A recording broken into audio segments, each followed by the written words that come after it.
Salut et bienvenue dans cette formation dédiée à Django.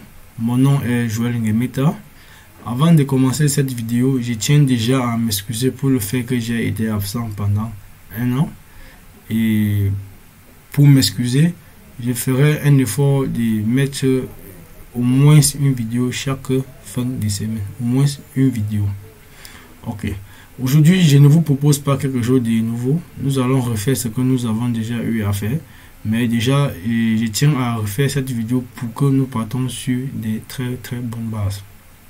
Okay. On a dit dans la vidéo en introduction que Django était un framework web Python. Et déjà, pour se lancer dans l'apprentissage du framework Django, il est nécessaire d'avoir les prérequis en ce qui concerne le langage de programmation Python. Et également, il faut avoir Python installé sur son système. Moi, aujourd'hui, j'utilise Solux, qui est une distribution Linux. Que vous soyez sous Windows, sous Mac ou bien sous Linux, je ferai un effort de détailler comment installer un serveur, comment démarrer un serveur Django sous ces distributions. Donc, si vous êtes sous Linux et que vous utilisez une distribution basée sur HLinux ou HLinux même, vous tapez la commande sudo pacman install Python 3. Si vous êtes sous une distribution basée sur Debian, vous tapez sudo apt get install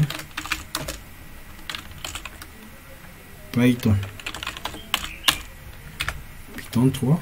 Si vous êtes sur Solux, vous tapez, bon, je vais laisser Python 3, juste changer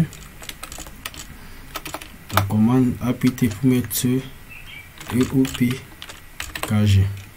Ok, une fois Python 3 installé sur votre système, pour vérifier et pour utiliser la version pour utiliser la branche 3.x de Python, vous devez taper la commande Python 3. Si je tape Python 3, je mets -version. Vous voyez la version de Python qui est installée. La version 3 de Python qui est la branche 3 de Python qui est installée, c'est la version 3.6, parce que nous avons les deux branches, la branche 2.x et la branche 3.x. Maintenant, la branche 2.x a ses versions et la branche 3.x a également ses versions. Okay. Mais dans ce tuto, nous allons utiliser la branche 3.x. Pour installer Django, puisque Python est déjà installé sur notre système. Pour installer Django, nous allons utiliser la commande pip qui est un gestionnaire de dépendance Python. Pip installe Django. Mais attention, si nous installons Django directement avec pip, Django sera installé directement sur notre système. Or, s'il arrive un jour que nous voulons travailler sur un autre projet en utilisant une autre version Django, là, il va falloir redésinstaller la version Django que nous avons installée et installer la nouvelle version. Or, pour éviter cela, il est possible de créer ce qu'on appelle les espaces virtuels, les environnements virtuels de développement. Les environnements virtuels de développement nous permettent déjà d'installer les versions, soit des packages, parce que Django c'est également un package qui a été créé par des personnes. Il est possible d'installer les versions différentes de Django sur notre système. Ok, donc les espaces là vont nous servir comme le système sera comme une maison et les espaces vont nous servir des chambres. Dans chaque chambre, nous pouvons donc installer la version de Django que l'on veut. Pour créer un espace virtuel de développement, nous pouvons utiliser, il y a trois commandes possibles. Il y a la commande Python 3, puisque je vais utiliser la version 3 de Python. Si je mets seulement Python, et là je serai en train d'utiliser la branche 2.x de Python. Or, nous avons dit nous voulons travailler avec la branche 3.x de Python. Donc il est nécessaire de mettre Python 3. Python 3, il dit depuis Python, charge-moi le module VF et tu lui donnes le nom de VF. Tu lui donnes le nom de VF. Ok. La commande dit depuis Python 3, charge-moi le module VF. Au sein de Python, à partir de la version 3.5 ou 4, il y a un module au sein de Python qui s'appelle VF, qui signifie Virtual Environment, qui nous permet de créer les environnements virtuels de développement. Ok, ici, j'ai dit depuis Python 3, charge-moi le module VF et tu lui donnes le nom VF. Ici, je pourrais mettre même Toto, Tata, n'importe quoi. Donc, c'est à vous de choisir le nom que vous voulez donner à votre espace virtuel de développement. Ok, je vais donc me rentrer dans le dossier où je vais développer. CD change directory. Si vous n'êtes pas habitué à utiliser le terminal, vous pouvez mettre CD et directement, ou si vous êtes sur Windows, vous avez le problème avec le terminal, vous pouvez mettre CD. Et oui, je suis ici. Et également chercher, oui, ok, chercher le dossier de travail qui est Django App. Vous tapez juste Entrée. En tapant Entrée, vous serez dirigé directement dans le répertoire de travail. Et là, je pourrais donc taper ma commande tranquillement. Il dit Python 3. Depuis Python 3, charge-moi le module VF et tu donnes le nom de mon espace virtuel de développement VF. Moi, je ne vais plus appliquer cette commande parce que j'ai déjà créé un espace virtuel de développement. Donc, je vais juste effacer et lister. Lorsque vous tapez Entrée, un dossier sera créé à la racine de votre projet, du dossier, pardon, un dossier nommé VF. Si vous avez nommé l'espace virtuel de développement VF, un dossier sera donc affiché à la racine de votre dossier. Pour le vérifier, vous faites un coup de ls. Vous avez là long VF. Ok. Si quand vous avez donc créé un espace virtuel de développement VF, pour l'utiliser, il faut d'abord l'activer. Si il est comme ça, il ne sert absolument à rien. Vous avez juste créé un dossier. C'est un peu comme si vous avez tapé la commande mkd pour créer un dossier. Peut-être mkd VF, un dossier. Or, pour l'utiliser, il faut l'activer. Pour l'activer, vous utilisez la commande source. Vous rendez dans ce dossier VF. À l'intérieur de ce dossier, il y a un dossier qu'on appelle bin, et puis vous sollicitez la commande activer et vous tapez Entrée. Or, pour confirmer que l'espace virtuel a été activé, vous verrez donc avant le nom d'utilisateur, ou bien vous verrez donc le nom de l'espace virtuel de développement entouré des parenthèses, entre parenthèses. Là, vous êtes sûr que vous avez déjà activé l'espace virtuel de développement. Maintenant, nous pouvons installer Django. Or, il y a une chose, si comme nous avons activé, vérifiez donc, est-ce que nous allons toujours taper Python 3, Python 2 pour faire les différences entre les différentes versions, entre les différentes branches. Nous avons dit au départ que nous voulons utiliser la branche 3.x. Maintenant, si je tape Python 3, version, surprise, on me dit que la version que j'utilise, c'est la version 3.6, 3.9, 3.6 et 9. Et si je ne mets pas dans 3, vous voyez, j'ai tapé Python simplement -v pour obtenir la version, et j'ai là Python 3.6, 3.9 parce que l'espace virtuel de développement que j'ai créé a été créé avec la branche 3.x de Python. Donc il reconnaît dans la commande Python, donc il reconnaît dans la version par défaut 3.x. Donc lorsque vous créez un espace virtuel avec une branche de Python, la version de Python par défaut qui est activée dans l'espace, qui est activée lorsque vous utilisez l'espace virtuel. Bon, je reprends. Lorsque vous créez un espace virtuel de développement avec une branche de Python, c'est cette même branche là qui est maintenant dispo comme version par défaut. Lorsque vous activez la version l'espace virtuel de développement, lorsque l'espace virtuel de développement a déjà été activé, la version de Python par défaut qui est disponible, c'est la version que vous avez utilisée, ou bien c'est la branche que vous avez utilisée pour créer cet espace. Ok. Maintenant, nous allons donc installer Django. Pour installer Django, comme Django était un framework web et Django est un package, nous devons donc utiliser ce qu'on appelle les gestionnaires de dépendances.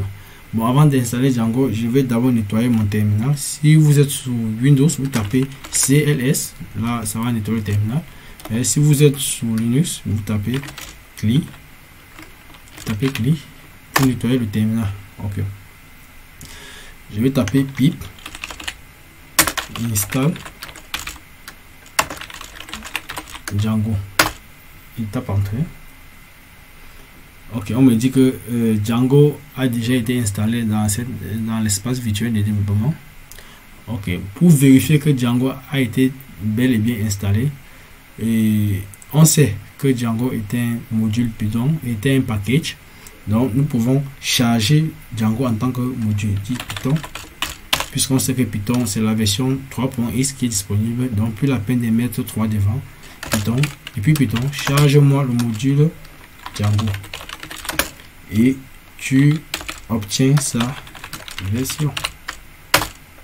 On me dit la version de Django qui a été installée, c'est la version 2.2.7. Si vous voulez travailler avec une version Django particulière, il est nécessaire de mettre 2 égalités et mettre la version que vous voulez. Si vous mettez Django égale 1.7, c'est la version 1.7 de Django qui sera installée. Mais si vous voulez obtenir la dernière version de Django, il est nécessaire de ne rien mettre devant et vous aurez la dernière version de Django. Pour vérifier également encore que Django a été bel et bien installé, il y a une autre manière. Vous vous rendez dans le shell interactif de Python. Ça c'est un shell interactif. Vous pouvez même faire des calculs mathématiques pour ceux qui ont fait Python. 2 plus 4 égale 6. 7 divisé par 8. Vous voyez 0, quelque chose. Ok. J'importe donc Django. Ça c'est du Python les amis. J'importe Django. Ok. Lorsque je n'ai pas un message disant que le module que je vais importer est inexistant, tout ça, ça veut dire que Django a été bel et bien installé. Et pour afficher sa version, je fais un print. Nous savons que pour afficher un truc dans la console, nous utilisons la fonction print. Je dis print Django.get. Utiliser la fonction get version pour obtenir la version de Django.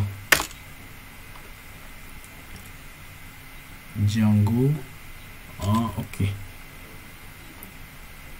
Print Django get version avec N, j'ai plutôt mis M, c'est ça le problème. Ok, la version qui a été installée c'est la version 2.2.7. et pour quitter le terminal, soit vous utilisez la fonction exit, ou bien vous utilisez la fonction quitte, qui est également une fonction pour quitter le shell, ou bien vous appuyez CTRL D. Ok. J'ai donc Django installé normalement dans mon espace virtuel de développement.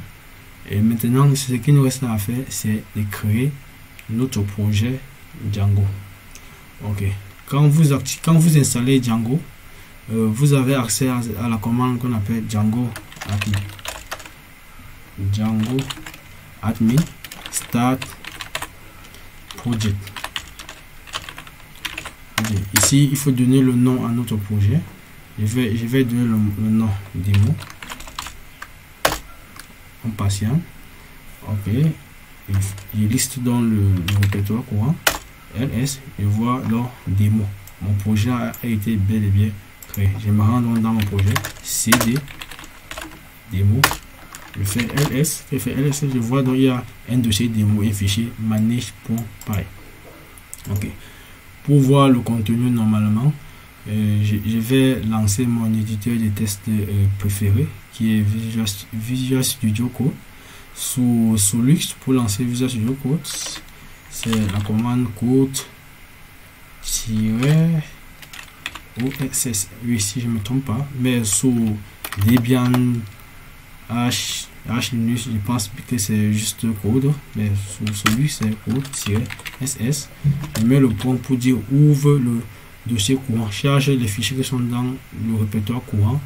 Et si Visual Studio Code est déjà ouvert, recharge-le simplement. La raison pour laquelle je mets le drapeau est et dit que lance-moi Visual Studio Code dans le répertoire courant, et s'il est déjà ouvert, recharge juste la même fenêtre. Tape entrée. Ok, voilà Visual Studio Code qui s'ouvre. Je vais le mettre ici dans l'espace de travail 3. Ok, voilà donc Visual Studio Code qui s'ouvre. Ici j'ai un dossier qui s'appelle démo et un fichier qui s'appelle manage.py dans un dossier qui s'appelle démo. Ok, c'est ce qu'on va faire, c'est voir à quoi nous sert le manage.py. Manage.py, quand vous voyez on met user bin environment, ça veut dire que c'est un fichier qui est exécutable à partir de la fonction Python. Et ça veut dire que c'est un fichier qui est exécutable à partir de la commande Python. Nous allons donc exécuter manage.py pour voir à quoi il revient. Pour exécuter une fonction, pour exécuter un fichier Python, nous utilisons la commande Python manage.py. Si je tape juste entrée, là on va lister la liste, là on va montrer la liste des commandes qui sont accessibles avec manage.py. Sachez que la commande Django admin que nous avons eu à utiliser, c'est la seule fois pour créer le projet. Nous avons utilisé la commande Django admin pour créer le projet. C'est la seule fois où nous aurons affaire à où nous allons faire recours à la commande Django admin. Donc la prochaine fois nous allons nous servir donc de manage.py pour exécuter. Nous avons manage.py check, database shell, DOM data, test server, test star project, star app, tout ça. Mais ce qui nous intéresse c'est run server. Nous allons nous servir de run server. Python manage.py run server. On nous dit que le serveur a démarré en local sous l'adresse IP, en localhost avec le port 8000. Donc je me rends donc dans mon navigateur. Mozilla, je lance donc la commande 8000. On dit the install work successfully, congratulations. Cela signifie que l'installation s'est passée avec succès. Ok, ici nous avons juste installé Django. Et on a vu que pour installer Django on devrait avoir Python installé sur notre système, et il existe deux branches de Python, la branche 2.x et la branche 3.x, et nous avons utilisé la branche 3.x pour pouvoir travailler. Et déjà je vous donne rendez-vous dans la prochaine vidéo qui sera dans très bientôt, dans peut-être 2 jours ou 3 jours. Nous allons voir à quoi ressemble vraiment un projet Django, puisque nous avons seulement vu il y a des fichiers init, setting.py, URLs, tout ça, database pour SQLite 3. À quoi servent vraiment ces fichiers là? Donc dans la prochaine vidéo nous allons voir à quoi servent ces fichiers là, et nous allons changer la page ci, puisque ça c'est la page par défaut de Django quand vous créez un projet Django, mais nous allons pouvoir afficher notre propre page. Et n'oubliez pas de vous abonner à ma chaîne YouTube et aussi d'activer la cloche de notification pour être informé chaque fois lorsque une vidéo sera en ligne sur ma chaîne YouTube. Ok, je vous donne rendez-vous dans la prochaine vidéo et d'ici là, portez-vous bien. Ciao, ciao.